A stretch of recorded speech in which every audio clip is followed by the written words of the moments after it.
여러분 안녕하십니까? 저는 오늘 설명회 진행을 맡은 한국공정거래조정원 협약이행평가팀장 정광재입니다.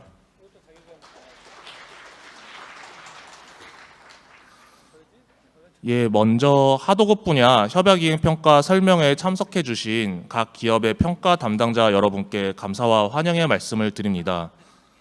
연초에 개최되는 본 설명회를 시작으로 저희뿐만 아니라 평가 담당자분들께서도 2024년 협약제도 관련 업무를 본격적으로 시작하지 않으실까 하는데 오늘의 설명회가 협약 업무에 좋은 스타트가 되었으면 좋겠습니다.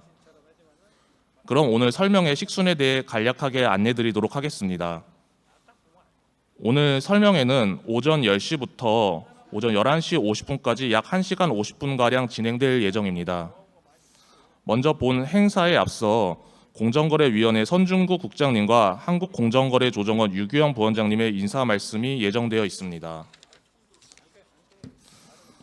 다음으로 1세션은 제가 2024년 협약평가 일정, 평가 기준, 실적자료 제출 방법을 안내드릴 예정입니다. 2세션에서는 공정위 이준표 사무관님이 하도급 예규 개정 사항을 안내드리도록 하겠습니다. 3세션은 2021년 12월 하도급법 개정으로 도입된 동의의결 제도와 관련하여 저희 원 공정거래 이행관리팀 박종현 팀장님을 모시고 그 내용을 들어보는 자리를 마련하였습니다. 4세션은 앞서 설명드린 내용에 대한 질의응답 시간이 준비되어 있습니다. 참가 신청 시 사전 접수된 주요 질의사항에 대해서도 답변드릴 예정이오며 설명의 내용 및 협약 전반에 관련하여 질의가 있다면 해당 시간에 질의하여 주시면 되겠습니다. 그럼 지금부터 오늘 하도급 협약이행평가 설명회를 시작하도록 하겠습니다. 먼저 공정거래위원회 기업협력정책관 선중구 국장님께서 인사 말씀을 하시겠습니다.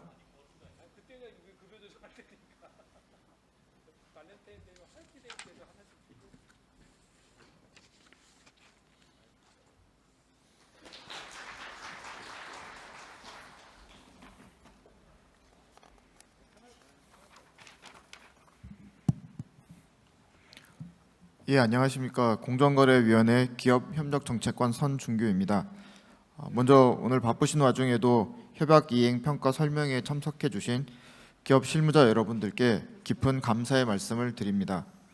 아울러 이번 설명회를 위해 애써주신 한국공정거래조정원 유규영 부원장님과 관계자 여러분들께도 감사드립니다. 지난해 우리 경제는 고물가, 고금리, 내수 침체의 어려움과 우크라이나, 팔레스타인 분쟁 등 대외 불확실성의 증대로 녹록치 않은 여건에 처해 있었습니다. 이러한 상황 속에서 공정한 경쟁, 상생의 문화를 구축하여 위기 극복에 중요한 역할을 해온 것이 공정거래 협약이라고 생각합니다. 공정거래 협약은 대중견기업과 중소협력업체가 불공정 거래 행위 예방 및 기업 간의 상생 협력을 위한 세부 방안을 약정하고 이행하는 제도입니다. 공정거래 협약의 의의는 단순히 중소협력체들의 경영상 어려움을 해소하는 것에 머무르지 않습니다. 대중견기업들도 협약을 통해 원가 절감 그리고 품질 향상을 이루어 더 큰 이득을 얻을 수 있습니다. 이를 통해 궁극적으로는 우리 산업의 경쟁력을 강화해 왔다는 점에서 협약은 큰 의미가 있다고 하겠습니다. 2007년 제도 도입 이후 공정거래 협약 제도는 거듭 발전을 이루어왔고 2024년 현재 하도급 분야 협약 평가 대상 기업 수는 200여 개사에 이르고 있습니다. 공정거래 협약이 활성화되면서 중소협력 업체에 대한 대금 지급 조건이 점차 개선되었고 2, 3차 협력사와의 협약 체결 실적이 증가하는 등 하위 거래 단계까지 상생 협력을 위한 노력이 확산되어 왔습니다. 오늘 이 설명회는 지난 한 해 동안 협약에 참여해 주신 기업 관계 여러분들이 협약을 이행한 실적을 평가받기 위해 점검할 내용을 설명드리는 자리입니다. 앞으로의 협약 평가 일정, 평가 기준, 개정 사항 등에 대해서 안내를 해드릴 것이며 질의응답을 통해 궁금하신 부분을 해소해 드리고자 합니다. 그간 여러분들의 노력이 제대로 평가받을 수 있도록 귀 기울여 주시고 의문점에 대해서는 기탄 없이 질문해 주시기 바랍니다. 오늘 이 설명회를 통해 향후 협약 이행 평가를 받는 데 있어서 실질적인 도움이 되실 수 있기를 기대합니다. 앞으로도 공정거래 협약을 통해서 기업 간의 상생 협력 문화가 확산될 수 있도록 지속적으로 관심을 가져주시고 협약 제도가 더 나은 방향으로 발전할 수 있도록 애정 어린 조언을 해주시길 당부드립니다. 여러분들의 참여 노력에 발맞추어 저희 공정거래위원회에서도 협약 제도가 개선될 수 있도록 지원을 아끼지 않을 계획입니다. 끝으로 연초 바쁜 일정에도 설명회에 참석해 준 여러분들께 다시 한번 감사의 말씀을 드립니다. 2024년 청룡처럼 비상하는 한 해가 되시기를 기원합니다. 감사드립니다. 네, 공정거래위원회 선중구 국장님의 인사 말씀 잘 들었습니다. 그럼 다음으로 한국공정거래조정원 유규형 부원장님께서 인사 말씀 이어서 하시겠습니다.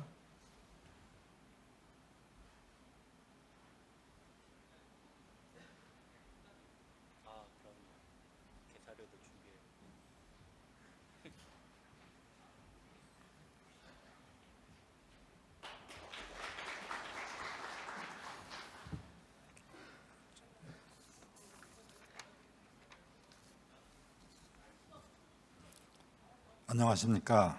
한국공정거래조정원 부원장 유기영입니다.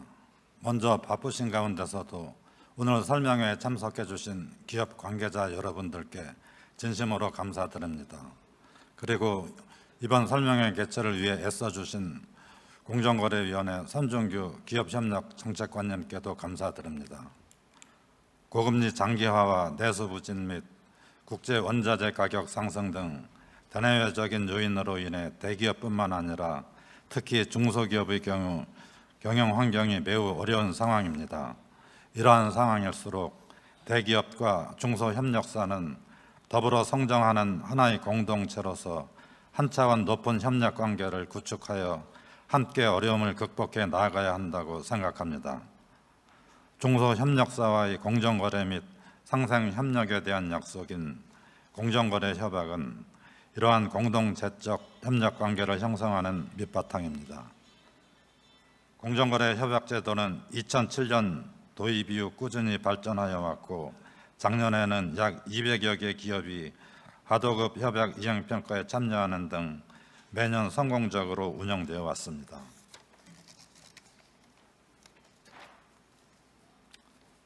한국공정거래조정원은 2022년부터 공정거래 협약 이행평가 업무를 단독으로 수행하여 왔고 그동안 컨설팅 및 업종별 간담회를 진행하면서 기업 관계자 여러분을 직접 마주하고 애로사항 등 소중한 의견을 경청할 수 있었습니다.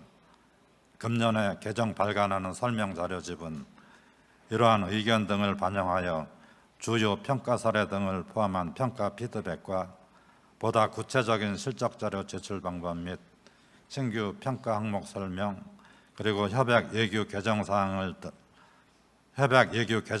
등을 담아 실제 개별 기업에서 협약 이행 평가를 준비함에 있어 조금이나마 도움을 드리고자 제작되었습니다. 한국공정거래조정원은 공정거래 협약의 도입, 운영, 평가에 이르기까지의 전 과정에서 기업이 겪는 어려움을 해결할 수 있는 든든한 조력자가 될 수 있도록 최선의 노력을 다하겠습니다.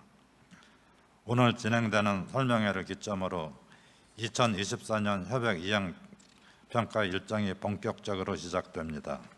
그간 관심을 가지고 애써주신 만큼 금년도 협약 이행 평가에서 좋은 결과가 있으시길 바랍니다.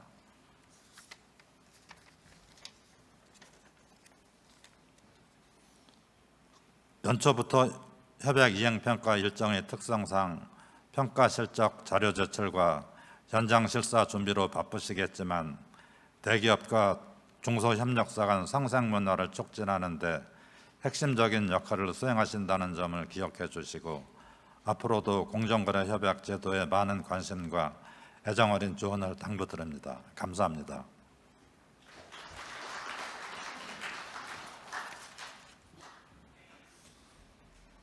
네, 바쁜 일정에도 본 행사에 참석하여 인사 말씀해 주신 선중구 국장님과 유기영 부원장님께 다시 한번 감사 인사 드립니다. 기업 관계자분들께서도 작년 평가 시 적극적인 평가 참여와 협조 덕분에 무사히 일정을 마칠 수 있어서 다시 한번 감사의 말씀을 드립니다. 금년에는 작년에 이어 평가 기준이 변경되거나 추가된 부분을 바탕으로 설명 자료집을 개정하였는데 오늘 자리가 향후 실적 자료 준비에 도움이 되었으면 하는 바람입니다. 앞으로도 안정적인 평가 업무 수행은 물론 평가 체계 지속적인 개선을 위해 노력하겠습니다. 감사합니다. 예, 그러면 지금부터 안내드린 대로 1세션을 진행하도록 하겠습니다. 잠깐 그 세션 준비를 위해서 무대 위 준비를 마치는 대로 이어서 하도록 하겠습니다.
예, 화면 바꿔주세요. 예, 안녕하십니까. 다시 인사드립니다. 한국공정거래조정원 협약이행평가팀장 정광재입니다. 작년 간담회 때 뵌 기업 관계자분들도 계시고 오늘 또 처음 뵙는 관계자분들도 계신 것 같습니다. 현업으로 바쁘신 와중에 이렇게 공정거래 협약 이행평가 설명회에 참석해 주셔서 다시 한번 진심으로 감사드립니다. 네, 저희가 작년에 이어 올해 하도급 분야 협약이행 평가 설명 자료를 개정하여 발간하였는데요. 내용적인 부분은 작년에 큰 폭으로 좀 변경된 부분이 있었기 때문에 작년과 비교하여 올해 같은 경우에는 크게 바뀐 부분은 그다지 없습니다. 그래도 소소하게 추가되거나 변경된 부분이 있기 때문에 해당 내용을 참고하여 주시면 감사하겠습니다. 따라서 오늘 설명드릴 부분은 올해 새롭게 추가된 평가 항목들의 세부 평가 기준 및 기존 평가 항목이기는 하나 작년과 다르게 평가 기준이 변경된 항목들 그리고 추가 설명된 자료들을 위주로 이제 설명을 드리도록 하겠습니다. 아울러 각 기업에서 올해 협약 이행 평가를 준비하실 때 안내해드릴 사항 및 전반적인 협약 이행 평가 일정에 대해서도 설명드리도록 하겠습니다. 예, 그러면 오늘 참석하신 분들께 지금 책자를 다 안내해드렸는데요. 책자를 배포해드렸는데요. 저희가 그 책자를 지금 이제 PDF로 이제 띄어서 설명을 드릴 예정입니다만은 이 글자가 생각보다 크게 좀 이렇게 잘 보이지 않으실 수도 있기 때문에 저희가 페이지를 이제 언급을 드리고 그 해당 내용을 설명드릴 예정이어서 그 책자를 좀 참고하여 주시면은 감사하겠습니다. 그럼 바로 시작을 하겠습니다. 우선 책자 2페이지 보시면은 협약이행평가 개요가 설명되어 있는데요. 예, 거기 예규 12조를 보시면은 대기업은 협약을 체결한 날로부터 1년이 경과한 후에는 1년 경과일로부터 30일 이내 동반성장지수 평가 대상 기업의 경우에는 1월 31일까지 공정위에 협약 내용의 이행 평가를 요청한다라고 되어 있습니다. 현재 이미 저희 원에서 각 기업으로부터 협약 이행 평가 요청을 접수받고 있습니다. 예규에 규정된 사항이기 때문에 올해 협약 이행 평가를 받기 위해서는 반드시 1월 31일까지 저희 원에 협약 이행 평가를 신청하여 주시면 되겠습니다. 현재 작년 12월 둘째 주부터 각 기업들로부터 협약 이행 평가 요청 공문을 저희 포털 사이트인 고이들을 통하여 접수하고 있는데요. 현재 대다수의 기업들이 이미 요청을 완료하신 것으로 알고 있습니다만 아직 요청 접수를 하지 않으신 기업 관계자분들께서는 반드시 해당 기한 엄수하시어 꼭 요청 공문 접수를 부탁드리겠습니다. 그리고 기존과 마찬가지로 협약이행 평가 결과는 95점 이상일 경우에는 최우수, 90점 이상일 경우에는 우수, 85점 이상일 경우에는 양호로 등급이 부여되며 해당 등급에 따른 인센티브도 올해 변동사항은 없습니다. 3페이지입니다. 3페이지 아래 제출 서류 안내표를 보시면은 다시 한번 방금 말씀드린 협약이행 실적평가 요청 공문 제출 안내가 나와 있는데요. 유의점으로 공문 수신인은 공정거래위원회 위원장으로 명기를 하시고 제출처는 저희 원으로 이게 다른 점 유의를 좀 부탁드리겠습니다. 그리고 아울러 그 뒤 공정거래 협약 포털인 고이드에 제출하셔야 하는 서류는 올해는 협약평가 대상 기간이 작년이 2023년도가 되겠죠. 2023년 협약서 사본 샘플 한부, 그리고 협력사 리스트, 평가 시 매출 기준 연도인 2022년도의 외부 감사 보고서의 손익계산서, 그리고 각 항목 평가들에 대한 이행평가 실적 자료를 제출 요청드립니다. 해당 제출 자료 기한은 평가 요청 공문과는 달리 한 달 뒤인 2024년 2월 29일이라는 점, 올해는 윤달이라 작년보다 하루가 더 깁니다. 2월 29일까지 저희 쪽에 제출을 부탁드립니다. 이게 좀 평가 일정이 촉박하고 작년보다 올해 평가 종료 시점을 앞당기려고 노력하고자 하오니 원활한 평가 일정을 위해 제출 기한을 꼭 지켜달라는 점 다시 한번 부탁드리고 싶습니다.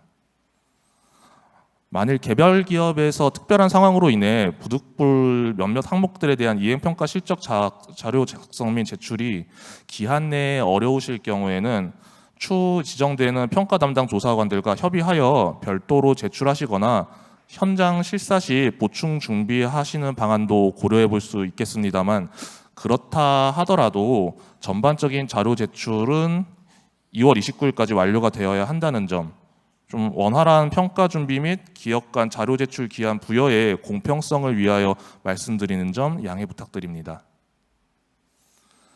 그리고 작년과 동일한데요. 상생협력 지원 파트 중에서 효율성 증대 항목 및 기타 가점 중 주요 분야 일감 개방도의 경우에는 개별 기업에서 평가 항목에 해당이 되실 경우 4월 30일까지 자료를 준비하셔서 평가 기간 중에 별도로 추가 제출하시면 되는 점 안내드립니다.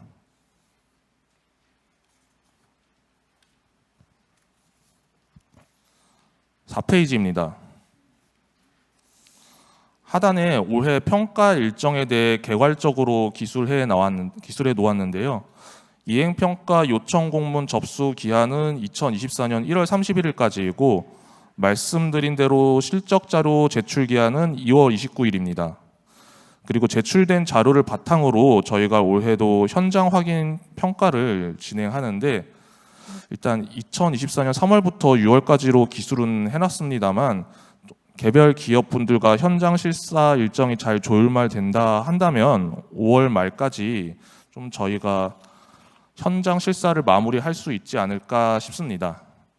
하여튼 평가 일정은 가급적 신속하게 진행할 수 있도록 노력하겠습니다.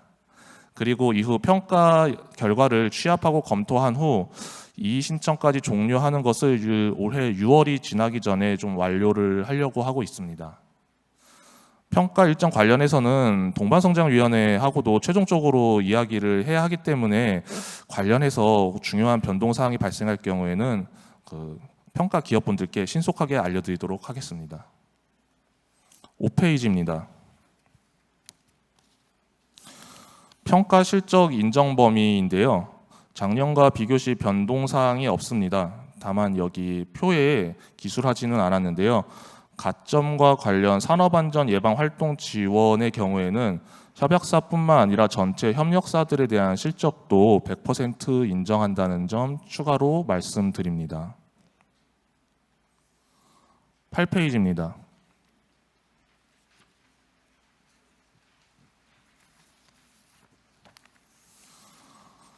계약의 공정성 파트 중 첫 번째 평가 항목인 계약 체결 과정에서의 공정성 평가입니다. 본격적으로 협약이행 평가 각 평가 항목들에 대한 설명이 시작되는데요. 시간 관계상 모든 평가 항목에 대해 설명드리지는 못하나 오늘 처음 오시는 기업 관계자분들도 다수 존재함을 고려하여 설명 자료 책자 보는 방법을 설명드릴 겸 해당 항목 설명을 드리도록 하겠습니다. 우선 소위 말하는 4대 실천 사항에 대해 작년에 이제 진행했었던 업종별 간담회에서도 좀 미리 안내드린 대로 만점 100점이 작년과 비교하여 0.5점씩 감소 조정되었음을 확인하실 수 있습니다. 따라서 협력업체의 공정한 선정, 등록을 위한 실천사항 준수 항목은 건설업은 3.5점에서 3점으로, 일반 업종은 3점에서 2.5점으로, 그리고 중견기업은 5점에서 4.5점으로 만점이 줄어들었습니다. 참고로 책자에는 평가 항목 제목마다 해당 평가 배점이 기재되어 있다는 점 참고 부탁드립니다. 아래 보시면은 이제 평가 개요는 말 그대로 해당 평가 항목에 대한 개념, 개요를 설명드리는 파트인데요. 점수 획득을 위한 요건이 이제 자세하게 좀 설명이 되어 있습니다.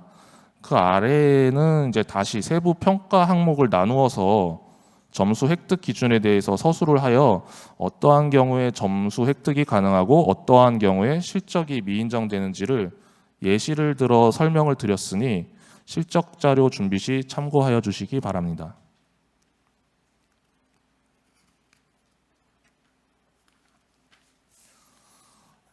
예, 그 배점 관련해서 좀 말씀드리려고 하는데요. 작년 간담회 때 미리 선 안내드린 대로 실천 사항 내용을 협력업체 등록 운영 관련 기준 이제 사규에 반영하였는지 여부에서 0.3점, 그리고 해당 내용을 홈페이지 등에 공개하거나 협력사에게 고지하였는지 여부에서 0.2점 하향 배점 조정되어 총 0.5점 배점이 감소하여 올해 평가가 진행될 예정이라는 점 말씀드립니다. 10페이지부터 11페이지는 해당 평가 항목에 대해 어떤 실적 자료를 어떻게 제출하는지에 대해서 서술해 놓았습니다. 제출 자료 작성 방법 박스를 잘 참고하시어 실적 자료를 준비해 주시면 대단히 감사하겠습니다. 예, 이제부터 설명 자료에서 작년 대비 변경된 부분만 따로 추려서 말씀을 드리도록 하겠습니다. 14페이지 보시겠습니다.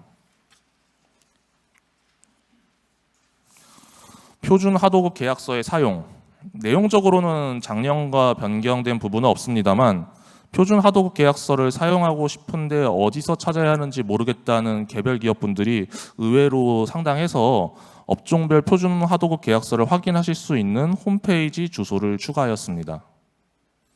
18페이지입니다.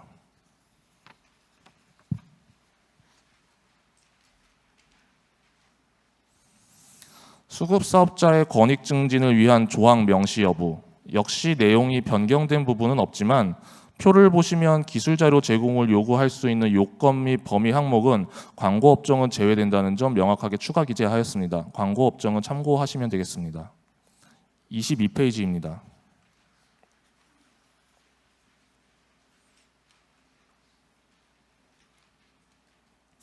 하도급 대금 지급 조건 명시 여부 파트입니다. 제출 자료 안내를 보시면은 이제 상세 대금 지급 일수, 결제 수단 외 발주서를 추가 자료 제출 자료로 안내드리고 있습니다. 평가 시 기업에서 발주서를 통해 하도급 대금 지급 조건을 명기하고 있는 경우가 많아 발주서도 제출 자료로 안내해드리고 있다는 점 추가로 말씀을 드립니다. 25페이지입니다.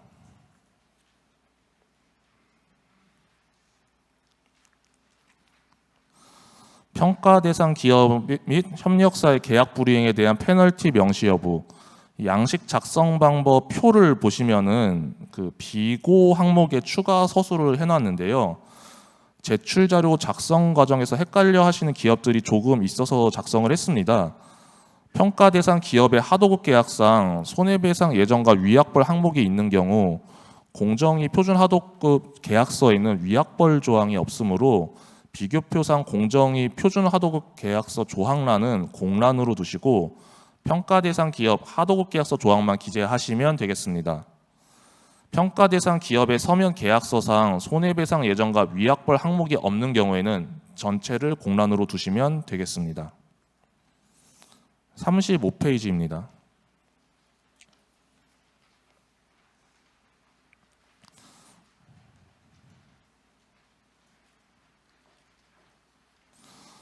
그 대금 지급 조건에 대한 이행 결과가 수급 사업자의 권익을 증진시킨 정도 파트 중 하도급 대금 지급 일수 항목입니다. 양식 작성 방법 중 실적 자료에 현금성 결제 수단으로 상환 청구권이 없는 팩토링이 있습니다. 작년에는 신용보증 기금만 기재하였는데 올해 기술보증 기금도 추가 기재하였습니다. 두 기금 사이에 차이점은 없기 때문에 과거에도 기술보증기금 팩토링 제도에 관련해서 기업에서 실적 자료를 제출하시면 배제하지는 않았는데요. 명확하게 안내드리기 위해서 올해 추가 기재하였습니다. 37페이지입니다.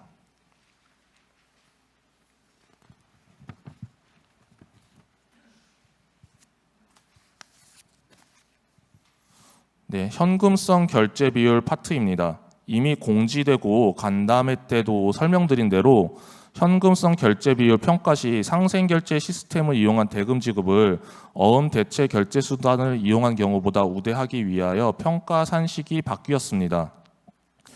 일반 업종 기준 100.4점은 그대로이고요. 다만 산식을 보시는 대로 현금과 상생 결제 지급 비율만을 가지고 1.5점, 그리고 다시 현금과 상생 결제 그리고 어음 대체 결제 수단 지급 비율을 가지고 2.5점, 이렇게 두 단계로 나누어서 평가가 된다는 점. 그래서 만일 어음 대체 결제 수단만 가지고 계시다면 최종적으로는 2.5점밖에 획득이 불가하다는 점 간담회 때와 마찬가지로 다시 한번 안내 드립니다. 42페이지입니다.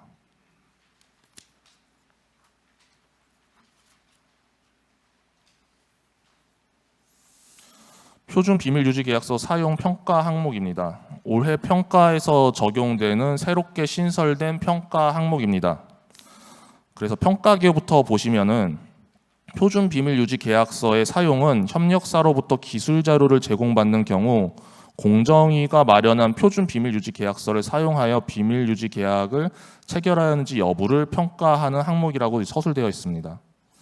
협력사로부터 기술 자료를 제공받았는지 유부와는 별개로 첫 번째로 공정위가 보급한 표준 비밀 유지 계약서 양식을 마련하였는지 여부, 두 번째로 실제 기술 자료를 제공받았을 경우에 그 마련된 표준 비밀 유지 계약서를 사용하였는지 여부로 각각 나누어서 1점씩으로 평가를 합니다.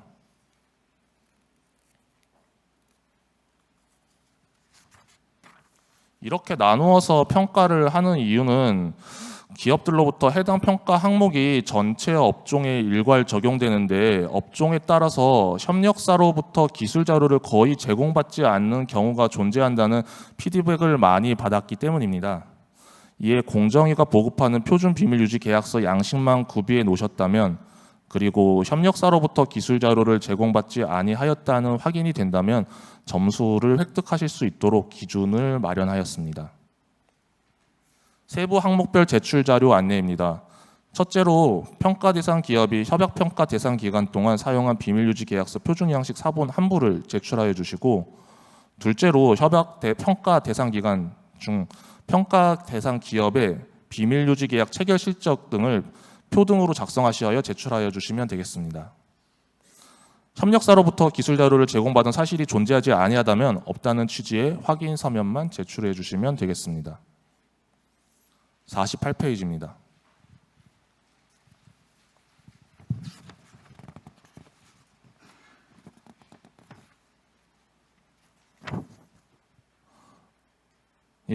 하도급거래 심의위원회 설치 및 운영 관련 실천사항 준수 파트입니다. 아까 언급드린 대로 4대 실천사항 파트는 금년도 평가 시 배점 조정이 존재합니다. 배점 조정은 협력업체의 공정한 선정 등록을 위한 실천사항 준수 항목대와 설명드린 것과 동일한 방식입니다. 바람직한 서면 발급 및 보존을 위한 실천사항과 바람직한 계약 체결을 위한 실천사항 역시 동일하게 배점이 조정되었으니 해당 내용 설명 자료를 통해 확인하시면 되겠습니다. 시간 관계상 추가적인 생명은 별도로 하지 않고 생략하도록 하겠습니다. 그리고 실천사항들 준비하시는 과정에서 공정위가 보급하는 실천사항의 확인은 협약 포털 사이트 공지사항을 참조하시면 된다는 점 내용 추가했습니다. 상생협력 지원 파트로 넘어가겠습니다. 68페이지입니다.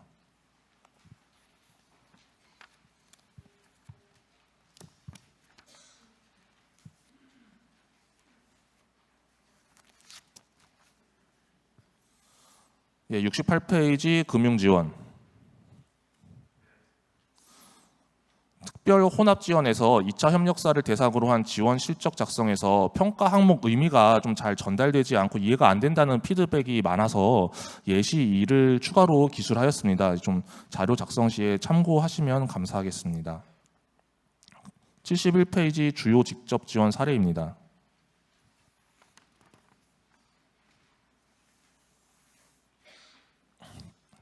거기 10번 보시면은 선급금의 경우 작년에는 불인정이라고 사실 기술되어 있었는데요. 하도급법 제6조에 따라 원사업자로부터 발주자로부터 선급금을 받아 수급사업자에게 지급하여야 한다는 그 선급금은 좀 의무적으로 지급해야 되는 하도급 대금의 일부이기 때문에 저희가 지원이라고 좀 보기는 어려웠습니다. 근데 다만 선급금 지급 의무가 없은 경우, 그러니까 발주자로부터 원사업자가 선급금을 받지 않은 경우 등에도 불구하고 수급사업자의 요청 등으로 당초 약정된 지급기일보다 이른 시기에 하도급 대금을 지급하는 경우 선수금, 중도금, 선급금, 성금 등 면목과 관계없이 직접 지원 사례로 인정이 가능합니다. 이 경우 직접 지원 인정 금액은 조기 지급한 해당 금액 전액이 아니라 조기 지급한 기간에 따른 이자액 상당으로 제한한다는 점에 이제 유의하시면 되겠습니다. 발주자로부터 원사업자가 선급금을 받았을 경우에는 이제 하도급법에 따라 그 비율대로 수급사업자에게 선급금을 주어야 하기 때문에 이런 경우에는 선급금을 지급하셨다 하더라도 법상 의무를 이행하시는 것에 그치므로 실적 인정이 어렵다는 점 말씀드립니다. 75페이지입니다.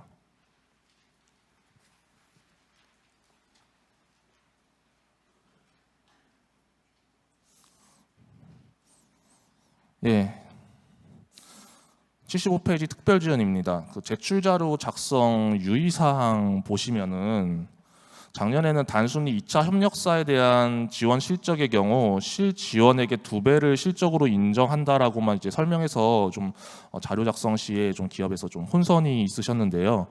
정확하게는 이제 2차 협력사의 경우 비협약사이기 때문에 그 앞에 페이지 5페이지에 나와 있는 것처럼 실적이 기본적으로 50%만 반영되는 부분입니다. 그래서 실제 지원액에서 반가이 하고 난 다음에 다시 2배를 하는 것이기 때문에 결론부터 말씀드리자면 이제 산식대로 한다면은 이제 실지원액의 2배의 금액이 인정되는 것이 아니라 실제 지원액을 실적 숫자로 계산하셔야 되는 부분입니다. 실지원액에서 50%를 곱하고 다시 2배를 하는 그런 산식 구조라고 보시면 될 것 같습니다. 이 부분 오해가 많아서 오해 추가 설명 기재하였습니다.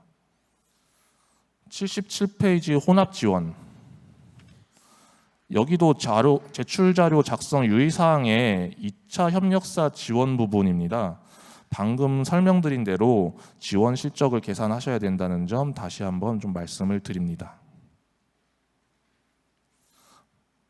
84페이지 인력 채용 지원 파트로 넘어가도록 하겠습니다.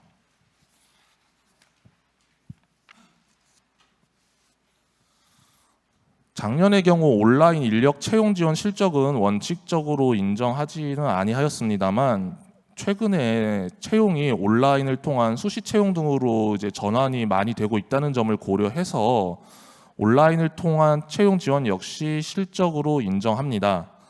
다만 단순히 온라인상에 채용 공고문을 게시하는 등 좀 별도의 비용이 발생하지 않거나 평가 대상 기업의 노력이 매우 좀 적게 들어가는 경우 등은 좀 실적 인정이 어려울 수가 있으니 온라인 채용 지원 실적을 제출하고자 하시는 경우에는 평가 대상 기업의 지원 내용을 발생한 비용 등을 포함해서 구체적으로 소명하여 제출해 주시면 감사하겠습니다.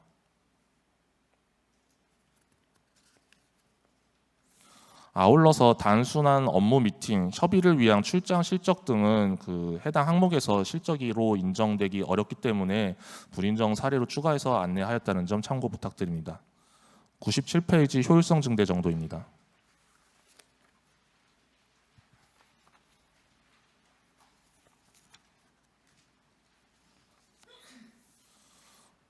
예, 그 인정 사례 파트에 작년 간담회 등을 통해서 설명드렸던 이제 저희 쪽에서 인정이 좀 가능했던 사례들을 추가적으로 기술을 하였기 때문에 준비하시는 기업 관계자와 분들께서는 해당 내용 참고하실 수 있도록 하였습니다. 98페이지 다음 장입니다. 협력사 대상 매입액의 적극적 조정 실적 파트입니다.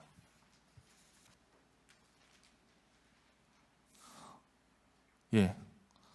이 역시 작년과 비교하여 내용 변화가 있지는 않습니다만 하단의 표의 산식을 보시면은 그 협력사의 인상 요청 금액이 분모로 실제 대기업이 인상해준 금액이 분자로 해서 100%를 곱하게 되어 있습니다. 여기서 이제 몇몇 개별 기업에서 이제 혼선이 발생해서요.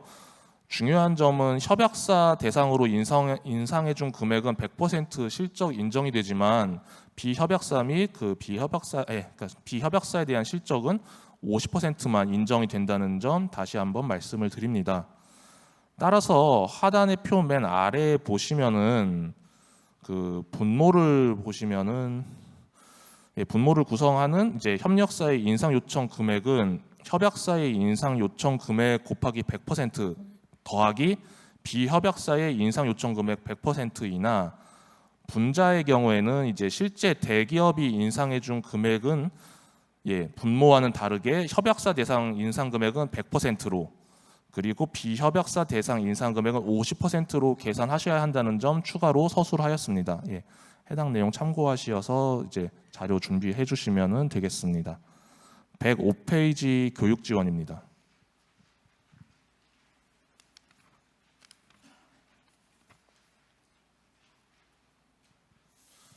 해당 항목은 광고 인터넷 플랫폼 한정 평가 기준인데요. 온라인 지원 실적도 인정된다고 부연 설명 추가하였으니 올해 평가 시에 참고하시면 감사하겠습니다. 110페이지 기타 가점 파트 주요 분야 일감 개방도 내용입니다.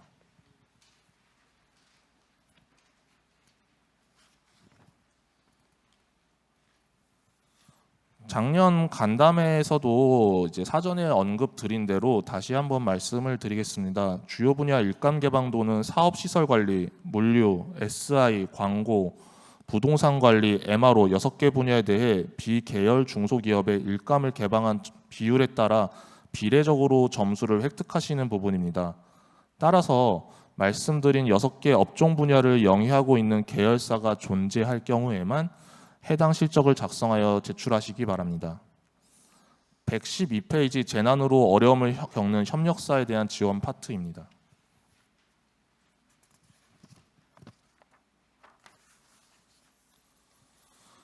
그동안 재난 범위에 코로나19가 포함되어 실적 평가가 이루어졌었는데요. 간담회 때 올해 평가 진행 시 코로나19가 재난 범위에 유지될 가능성이 존재한다 정도로만 이렇게 말씀을 드렸었는데 금일 최종적으로 다시 한번 말씀드리겠습니다.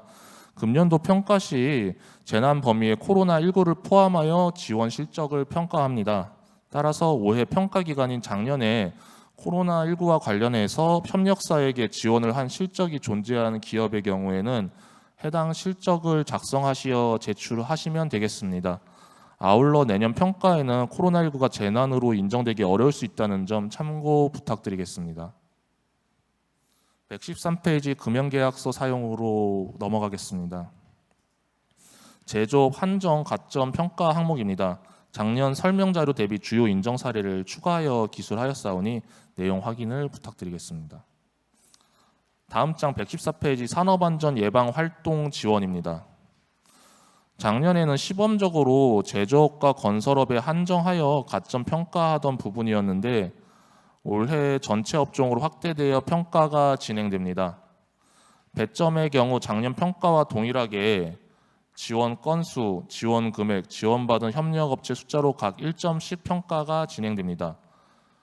이 파트는 역시 효율성 증대 정도와 마찬가지로 업종별로 실적 편차가 상당한 부분이 존재하기 때문에 업종별 상대 평가로 진행된다는 점 이렇게 미리 말씀을 드립니다.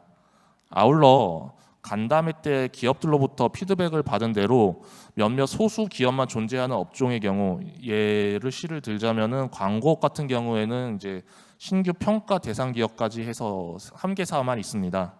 이럴 경우에는 이제 상대평가 시 점수 획득에 불이익이 존재할 가능성을 배제할 수가 없기 때문에 평가의 합리성을 높이기 위해서 업종별 상대평가 시 공정거래위원회와 협의하여 유사한 다른 소수 업종들과 그룹핑해서 진행될 수 있다는 점 안내드립니다. 116페이지로 이어서 가겠습니다.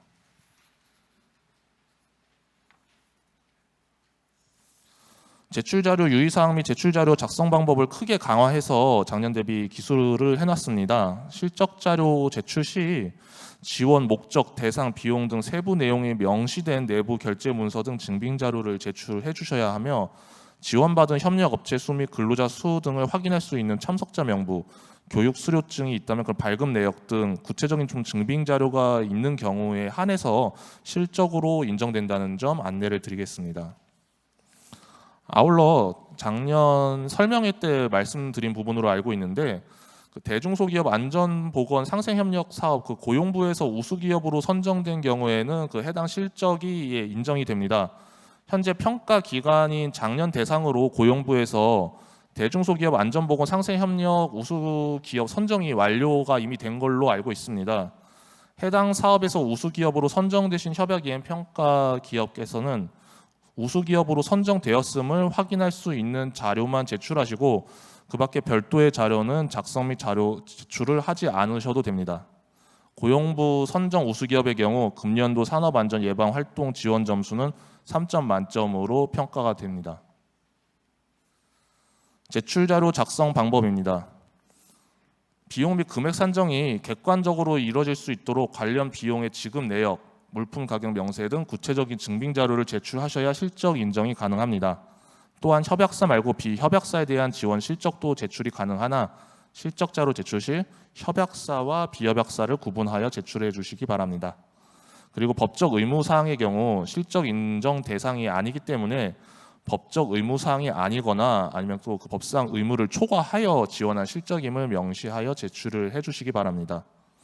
기본적으로 법적 의무 사항은 제출하시지 않기를 부탁드리겠습니다.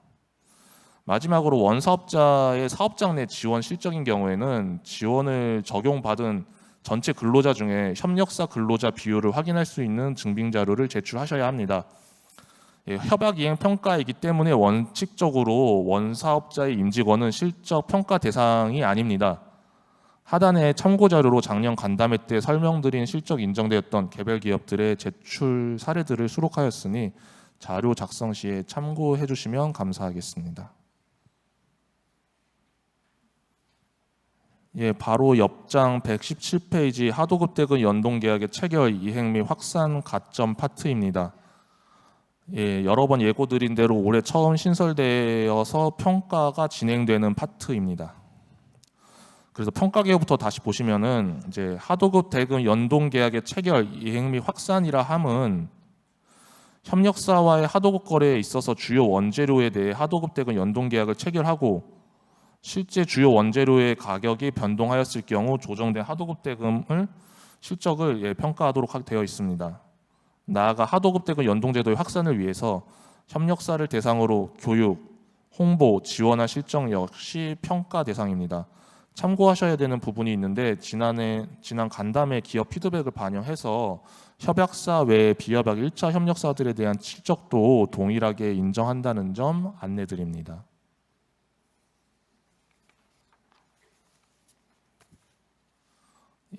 해당 평가 항목 배점은 총 5점이고요. 연동계약 체결 실적으로 1점, 그리고 연동을 통해 증액된 하도급 대금 비율 실적으로 3점, 협력사들을 대상으로 한 연동 확산 교육 홍보 지원 실적으로 1점 이렇게 세 가지로 나누어서 평가가 진행됩니다. 먼저 연동계약 체결 실적에 대해 살펴보면 연동계약 체결 여부란 평가 대상 기업이 협약 평가 대상 기간 중 협력사와 하도급 대금 연동계약을 체결한 실적을 의미합니다. 평가 대상 기업이 협약 평가 대상 기간 동안 협력사와 체결하여야 하는 총 연동제 대상 계약 건수 중 실제 협력사와 체결한 연동계약 체결 건수의 비율에 따라 평가합니다. 간담회 때도 몇 번 질문이 나왔던 건데요. 협력사와 합의하여 미연동 계약을 체결한 경우 체결 실적으로 인정하지 아니하며 연동 계약 체결 대상이 아닌 경우라도 연동 계약을 체결한 경우에는 연동 계약 체결 실적으로 인정됩니다. 해당 평가 기준은 총 연동제 대상 계약 건수를 분모로 하고 실제 연동 계약을 체결한 건수를 분자로 하여 퍼센테이지를 냅니다. 여기서 주의하셔야 될 점 말씀을 드리겠습니다. 분모에는 앞서 말씀드린 대로 연동 계약을 체결해야 하는, 다시 말해서 대상이 되는 하도급 계약 숫자, 즉 연동한 계약건과 미연동한 계약건을 모두 합산한 숫자를 기재해 주셔야 하며, 분자에는 분모에서 미연동한 계약을 뺀 실제 체결한 연동 계약 숫자를 기입해 주시면 됩니다. 연동 계약 체결 대상이 아닌 경우라도 연동 계약을 체결한 경우에는 평가 시 혜택을 드리기 위해서 분모에는 넣지 마시고 분자에만 추가로 체결하신 숫자만큼 더하여 기입하여 주시면 되겠습니다. 전체 연동 대상인 하도급 계약 중 연동 계약 체결 비율이 0에서 10% 미만인 경우에는 0점, 10% 이상 50% 미만일 경우에는 0.5점, 50% 이상인 경우에는 1점으로 평가가 진행됩니다. 실적 산정 기간은 작년 협약 이행 평가 대상 기간인 2023년 1월 1일부터 2023년 12월 31일까지입니다. 해당 실적 기간 동안 신규 체결한 건뿐만 아니라 하도급 계약 기간이 포함되어, 다시 말해서 평가 실적 기간에 계약 기간이 이제 걸쳐 있다라면 기존 계약건도 실적으로 반영하여 작성하시면 된다는 점 안내드립니다. 다음으로 연동을 통해 증액된 대금 비율이란 평가 대상 기업의 협력사와 총 연동제 대상 계약 하도급 대금 총액, 물론 여기서 연동 계약 대상이나 미연동 계약을 체결한 경우도 포함이 됩니다. 그래서 그 하도급 대금 총액에서 협력사와 체결한 연동 계약을 통해서 증액된 하도급 대금 총액의 비율을 말합니다.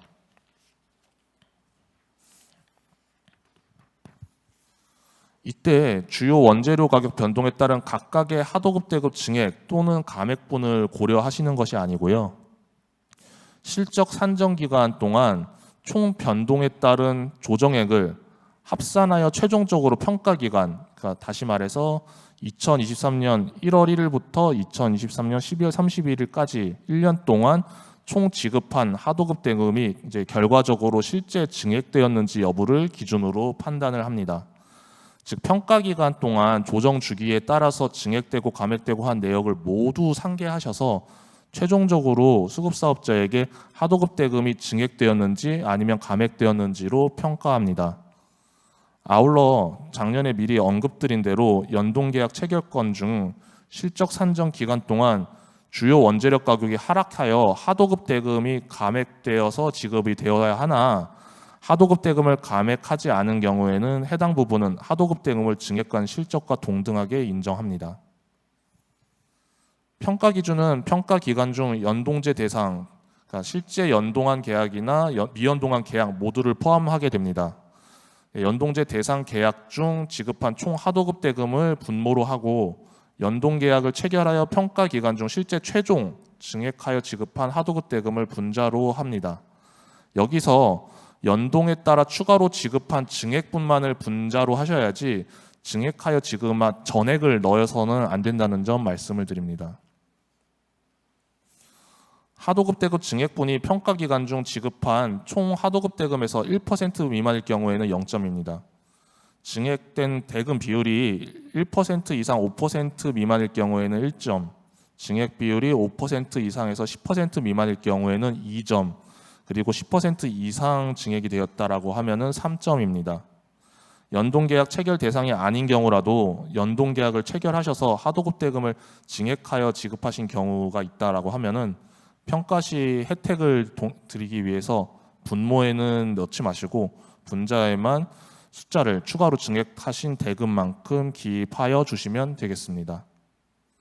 마지막으로 1차 협력사 대상 연동제 확산 교육 홍보 지원 파트입니다. 평가 기업이 1차 협력사를 대상으로 연동제 확산을 위해 실시한 교육 홍보 지원 활동을 말하면서 1회 이상 실시한 경우에 가점을 드립니다. 이때 단순히 홈페이지 상에 연동제 관련 사항을 공지하거나 이메일 등이나 우편 등을 통해서 연동제 관련 정보를 전달하는 데 그치는 경우에는 실적으로 인정되지 아니한다는 점 유념하여 주시면 감사하겠습니다.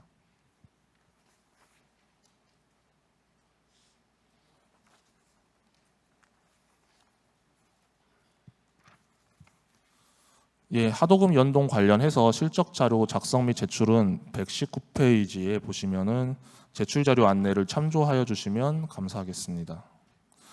그리고 마지막으로 올해는 대리점 공정거래 협약 이행 평가 결과에 비례한 가점이 빠지게 되어 해당 내용 설명 역시 삭제되었는데요.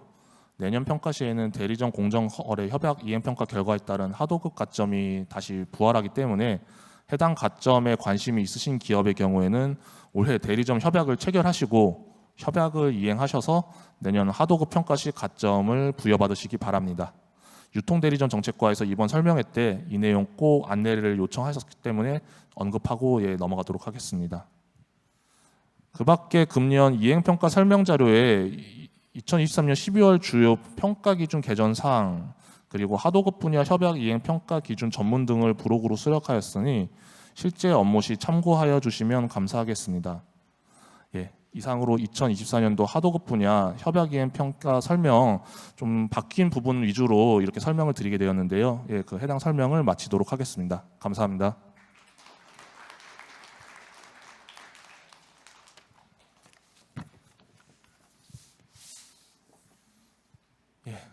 그러면은 이어서 지금부터 두 번째 세션을 바로 시작하도록 하겠습니다. 두 번째 세션은 공정거래위원회 기업거래정책과 이준표 사무관님께서 하도급 예금 및 평가 개정 사항에 대해 다시 안내해 드리도록 하겠습니다.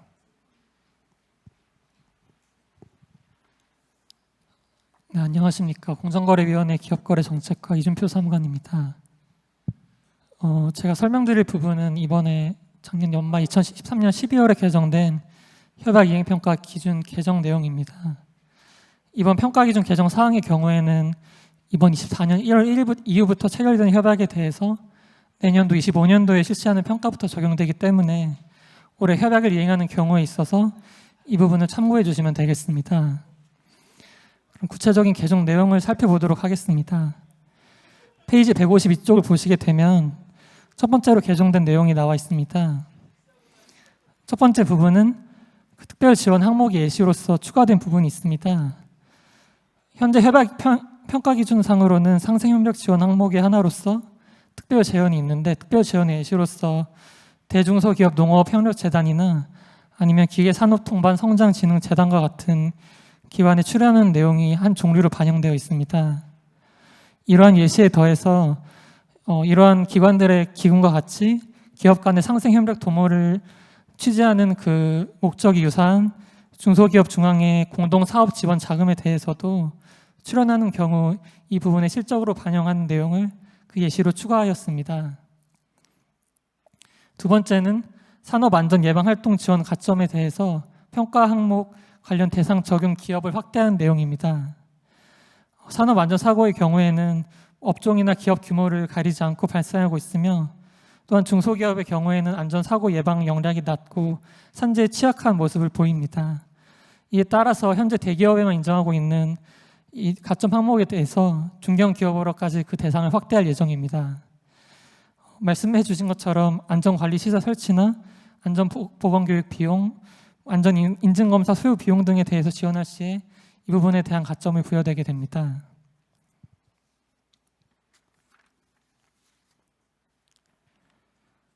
세 번째로는 앞서 팀장님께서 말씀해 주신 것처럼 대리점 분야 협약 이행 평가 결과에 대한 가점이 다시 유지되고 복구된다는 부분입니다.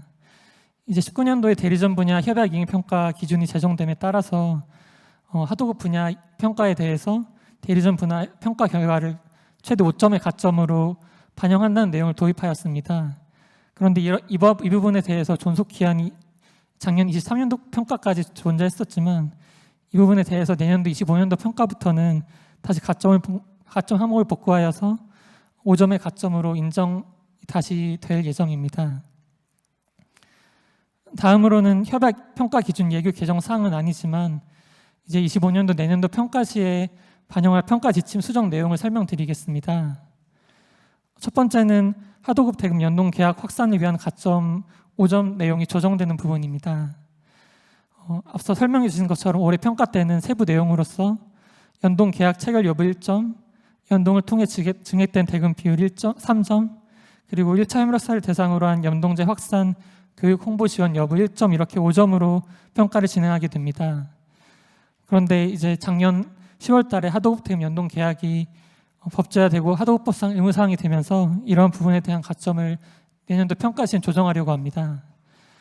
그래서 연동을 통해 증액된 대금 비율이 올해 평가 시엔 3점으로 배점이 규정되어 있는데 이 부분에 대해서 배점을 1점으로 줄이고 이제 공정에서 하도급 대금 연동 우수 기업으로 선정하는 부분에 있어서 선정될 시에 가점 2점을 대신 부여하려고 합니다.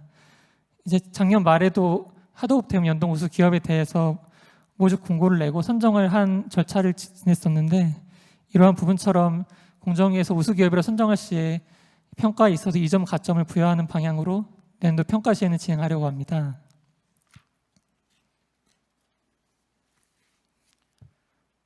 평가 지침상 두 번째로 수정되는 내용은 협력사에 대한 사업 지편 지원 실적이 있는 경우에 평가 항목을 하나로서 실적을 반영하는 부분입니다.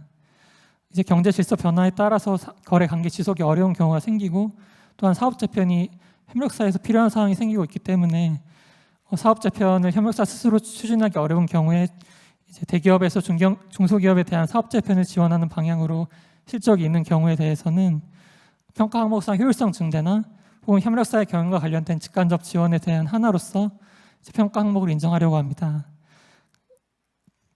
이제 이렇게 개정된 내용들에 대해서는 앞서 말씀드린 것처럼 올해 이행한 실적에 대해서 내년도에 평가할 때 적용이 되게 됩니다. 이제 뒤에 발표 부분이나 전문을 보시게 되면 자세한 항목별 평가 점수 기준 배분에 대해서 알 수 있으실 겁니다. 뒤에 참고 부분을 살펴봐 주시고 또한 공정위 누리집에도 협약 이행 평가 기준에 대한 전문이 나와 있기 때문에 이 부분 참고 부탁드리겠습니다. 감사합니다.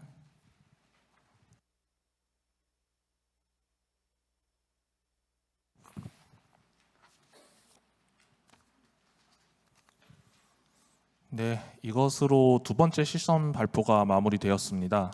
그럼 다음으로 세션 3인 동의의결 제도에 대해서 잠깐 말씀드리도록 하겠습니다. 2021년 12월 하도급법 개정으로 도입된 동의의결 제도와 관련하여 조정원 공정거래 이행관리팀 박종영 팀장님께서 해당 내용 설명 잠깐 드리도록 하겠습니다.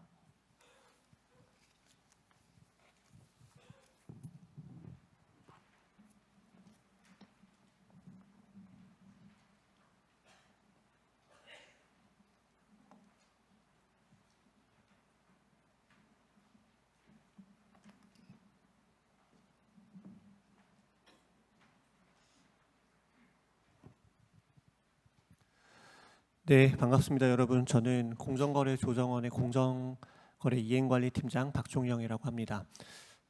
저는 오늘 그 동의의결 제도를 좀 설명드리기 위해 나왔는데요. 이게 이제 아무래도 하도급 분야 공정거래 협약 이행평가와는 별도의 제도이지만 활용하기에 따라서 협약 이행평가에 유리하게 작용할 수도 있는 제도이기 때문에 연관성이 있다고 보고 제가 간단하게 10분에서 15분 정도 사이의 시간을 투자해서 여러분께 이게 어떤 제도이고 어떻게 활용하면 되는지 간단하게 좀 설명을 드리도록 하겠습니다. 이제 준비된 내용은 동의결 제도와 효과 그리고 이행관리 제도 이렇게 준비가 되어 있는데 지금 준비된 텍스트는 많지만 시간 관계상 제가 모든 내용을 다 설명드리진 않고 개념 위주로 좀 알기 쉬운 표현을 써서 말로 좀 설명을 드리도록 하겠습니다. 첫 번째 동의결 제도의 정의인데요. 이게 이제 여기 적혀 있는 말은 좀 이제 어려운 말일 수도 있고 해서 제가 좀 알기 쉽게 설명을 드리자면은 어떤 기업이 공정거래위원회로부터 이제 어떤 불공정 거래 행위에 대한 조사를 받는 과정에서 조사 결과 어떤 심사 결과까지 기다리지 않고 기업이 자진해서 내가 동의 의결 신청을 하겠다라는 의사를 표시하고 공정거래위원회에서 이를 받아들이면 기업이 스스로 내가 어떤 뭐 피해 구제에 대한 노력을, 그러니까 피해자에 대한 피해 구제 노력을 취할 것인지, 그리고 재발 방지를 위해서 어떤 노력을 할 것인지를 제시하게 되고 의견 수렴 과정을 거쳐서 공정거래위원회가 이를 최종적으로 승인하게 되면은 공정거래위원회로부터 이제 승인을 받아서 동의의결 제도가 이제 시작이 되게 되는 건데요. 이 과정에서 좀 특이한 점은 이제 동의의결 제도를 활용한다고 해서 법 위반이라고 간주가 될 수 없다는 점이에요. 그러니까 협약 이행 평가에서는 추후에 말씀드리겠지만 법 위반 사업자에 대해서 등급 하향의 효과를 줄 수 있는데, 이제 동의의결 제도를 활용하게 되면은 법 위반을 실제로 법 위반한 사업자라고 하더라도 법 위반 사업자로 보지 않는 효과를 줄 수 있기 때문에 협약 이행 평가 평가 시에 등급 하향을 막을 수 있다, 이런 점을 좀 활용하실 수 있다고 설명드리도록 하겠습니다. 이 동의의결 제도는 신청 제외 대상이 있어요. 이 중단에 보시면은 카르텔 및 중대 명백한 위법 행위에 대해서는 동의의결 제도의 대상이 아니기 때문에 이 점을 좀 유의하셔야겠습니다. 동의의결 제도 절차인데요. 좀 간단하게만 보면은 동의의결 신청부터 시작이 되는데, 이제 보통 공정거래위원회에서 조사를 받는 거는 기업 입장에서는 이제 피동적으로 어떤 조사에 대응하는 형태로 갈 수밖에 없는데, 이 동의의결은 특이하게도 조사 과정 중에서 기업이 자진해서 신청함으로써 절차가 시작될 수 있다라는 점이 좀 특이한 점으로 볼 수 있고요. 그 이후에 개시 여부 결정을 해서 잠정 동의 의결안을 보고하고 의견 수렴 과정을 거쳐서 최종 확정이 되면은 동의 의결에 대한 이행 관리 과정에 들어가게 되는데, 이제 조정원에서는 이 이행 관리를 지금 전담해서 수행하고 있다고 볼 수 있겠습니다. 동의의결 제도 도입 현황인데요. 최초 도입된 건 2011년인데 동의의결 실제로 어떤 사례들이 많지 않다가 2022년 하반기부터 해서 여러 가지 가맹사업법 그리고 하도급법 등등 이제 대체로 도입이 되게 되면서 좀 더 활성화를 기대하고 있는 이런 측면이 있습니다. 이제 동의의결 역대 인용 사례 보시면은 보통 이제 사례가 그렇게 많지는 않아요. 1년에 한 건 미만으로 보이는데, 이제 2022년에 스타필드 하남 건이 지금 이제 제일 최근 사례인데요. 이 이후로 지금 아직 최종적으로 확정되지는 않았지만 곧 최종 의결을 앞두고 있는 가맹사업 건이 하나 있고요. 그 전에 최종적으로 기각이 됐던 브로드컴이라는 업체와 삼성전자의 건도 있었는데, 물론 이게 최종적으로 인용이 되지는 않았지만 지금 동의의결에 대한 관심이 좀 높아지고 있다는 점을 좀 주목할 필요가 있다고 봅니다. 제가 요 최근 사례 중에 최종 동의의결안이 기각됐던 브로드컴 사례를 하나 좀 설명을 드리겠는데요. 이게 지금 이 절차를 통해서 브로드컴이라는 업체가 삼성전자에 대해서 말하자면 어떤 좀 불공정 거래 행위를 한 사건이에요. 나름 이제 보도 자료도 많이 나오고 유명했던 사건인데, 브로드컴이라는 업체가 삼성전자는 갤럭시 S 제가 정확히 어떤 모델인지 모르겠지만 그 휴대폰 만들 때 필요한 아주 필수적인 어떤 부품을 브로드컴이라는 업체를 통해서 납품을 받았어야 했는데, 이 브로드컴이라는 업체는 아무래도 거래상 지위가 이제 우위에 있는, 삼성전자에 비해서 우위에 있는 업체였죠. 그래서 뭔가 장기 계약을 유도하고 필수적으로 이 정도 이상 물량을 주문해야 된다, 이런 식으로 해서 삼성전자에게 어떤 좀 거래상 지위를 남용했다, 이런 내용의 사건이었는데, 브로드컴 코퍼레이션은 이제 심사 의결 전에 동의의결 신청을 했고 최초로 개시 여부를 결정하는 공정위 회의에서 개시를 승인한 바가 있습니다.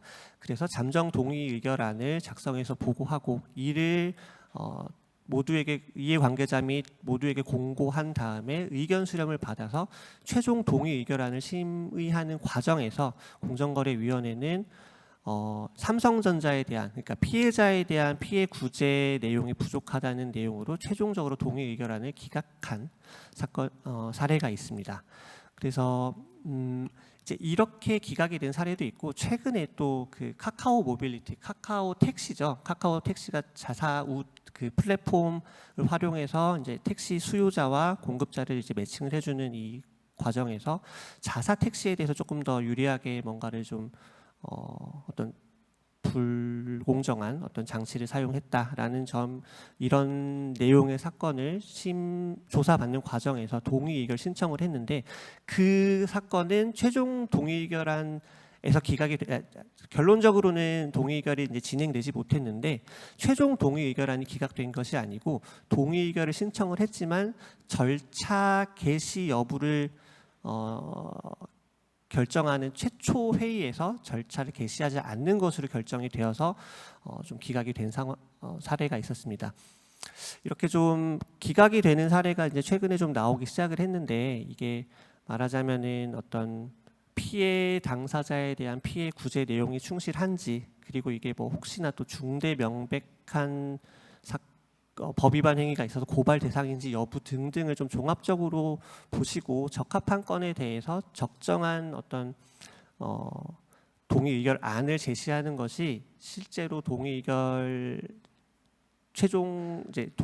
최종 확정되는 어떤 기준이 되지 않는가, 이렇게 좀 볼 수 있겠습니다. 예, 동의 의결 제도 효과인데요. 사업자 입장에서는 아무래도 법률상 불확실성을 해소하고 뭐 과징금 면제를 받고 또 기업 이미지 훼손 방지하는 면에 있어서 좀 유리한 측면이 있다, 이렇게 볼 수 있겠고요. 네, 요 부분 공정거래 협약 이행 평가 대상 기업에 대해서는 평가 점수 감점, 평가 등급 하향 또는 무효 등의 불이익을 방지할 수 있다는 점에서 협약 이행 평가를 준비하고 계시는, 혹은 계속 매년 이렇게 참여해서 하고 계시는 기업의 입장에서는 활용 가치가 있다라고 볼 수 있겠습니다. 이 내용들을 지금 당장 모두 뭐 숙지하고 계실 필요는 없겠지만 좀 필요하실 때, 만약에 기업의 입장에서 뭐 계속 어떤 공정거래 이제 내부적으로 이제 어떤 컴플라이언스 시스템 운영하면서 계속 관리하고 있다고 하더라도 어떤 뭐 좀 관리가 미치지 못한 어떤 조직에서 불공정 거래 행위를 이미 행했던 거에 대해서 공정거래위원회로부터 조사를 받고 있다라고 하면은 이 동의의결 제도 좀 기억하셨다가 혹시 이거를 우리 지금 이 사건에 좀 적용할 수 있는지 이렇게 검토 한번 해보시면은 좋을 수 있겠습니다. 네, 실제로 21년과 22년의 사례 보면은 기존 등급이 최우수나 우수였던 기업들도 최종적으로 법 위반 때문에 이제 어떤 최종 등급 외로 평가가 되면서 뭐 1년간의 어떤 노력들이 좀 물거품이 되는 이런 사례들이 있었기 때문에 이런 사례들을 잘 참고하셔서 동의의결 제도도 좀 활용하는 걸 검토 부탁드리고, CP 등급 평가, 여기 계신 기업들 중에 CP 등급 평가 참여하고 계신 기업들이 있는지 모르겠지만 협약 이행 평가와 마찬가지로 CP 등급 평가도 1년 동안 어떤 컴플라이언스 활동을 하고 그에 대한 평가를 받는 이런 제도인데, 이 평가 CP 등급 평가에 있어서도 법 위반으로 인한 어떤 불이익, 평가 등급 하향의 불이익을 막기 위해서 동의의결 제도를 활용할 수 있다, 이런 점을 좀 보여드리겠습니다. 예, 이후로는 동의의결 이행관리 제도인데요. 요거는 제가 뭐 슬라이드와 이제 관계없이 좀 간단하게 설명을 드리면은, 과거에는 공정거래위원회가 동의의결 절차를 개시할지 여부도 결정하고 실제로 그 동의의결에 따른 기업의 어떤 약속들을 이행하는지를 공정거래위원회가 직접 이행 관리를 했었는데, 지금은 이제 그 업무를 공정거래조정원에서 위탁을 받아서 수행을 하고 있습니다. 아무래도 공정위가 직접 할 때보다는 조정원에는 이 이행관리 업무만 하는 전담 팀과 인력이 있기 때문에 조금 더 효율적으로 이행관리를 할 수 있다. 그러니까 이행관리를 하는 사람 입장에서 효율적일 수도 있지만 이행관리를 받는 기업의 입장에서도 조금 더 효율적일 수 있고, 그리고 또 뭔가 좀 변수가 생기거나 뭐 이런 경우에도 좀 협의를 통해서 원만히 풀어나갈 수 있는 이런 좀 룸이 생겼으니까 이런 부분 좀 참고해서 동의의결 제도 좀 적극적으로 좀 검토해 주시면 감사하겠습니다. 자, 여기까지 해서 오늘 동의의결 제도에 대한 설명을 마치고, 혹시나 궁금한 점이 있으면은 여기 나와 있는 번호로 연락을 주시면은 또 성실하게 답변드리도록 하겠습니다. 이상 저의 설명을 마치도록 하겠습니다. 감사합니다.